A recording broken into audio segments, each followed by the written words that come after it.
Hi guys! Welcome to my mini vlog. Ang aking vlog nga pala ngayon guys is uminom ako ng pinakuluan na sambong. Dahon ng sambong.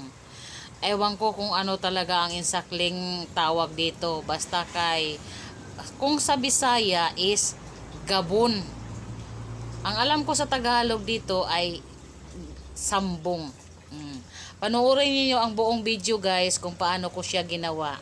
Ito po siya ay pangpalinis ng ating kidney.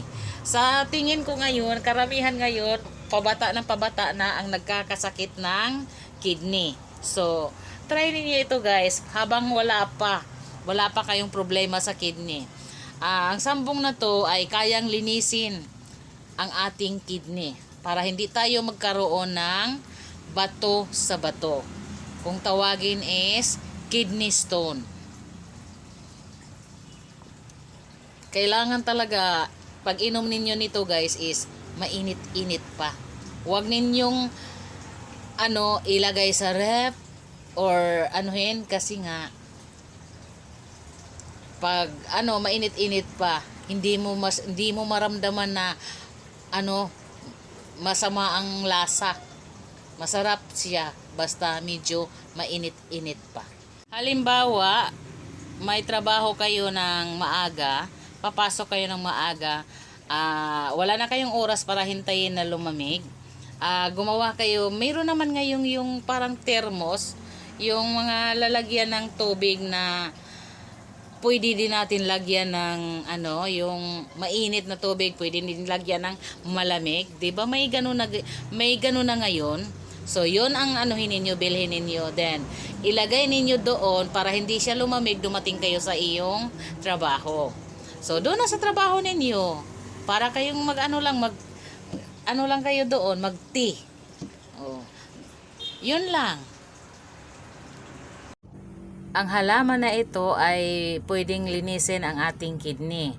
Kumuha ka lang ng isang dahon dyan or dalawa at hugasan mo ng maigi at pakuluan mo. Then, yun lang ang gagawin mo. Sambong nga pala ang pangalan sa dahon at halaman na to guys. Ito po siya ang aking proseso guys. Panoorin nyo lang.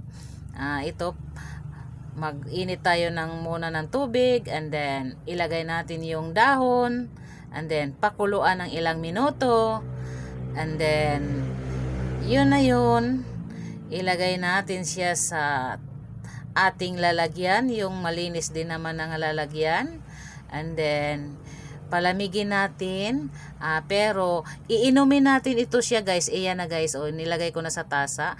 Iinumin natin ito siya guys na medyo mainit-init pa. Huwag natin itong inumin na malamig na. Kaya pag kayo ay gumawa ng ganito is pakunti-kunti lang para pagkagawa ninyo, iinom agad. Inom ninyo agad. Yun lang guys. Sana makatulong. Salamat sa panunood. Bye-bye!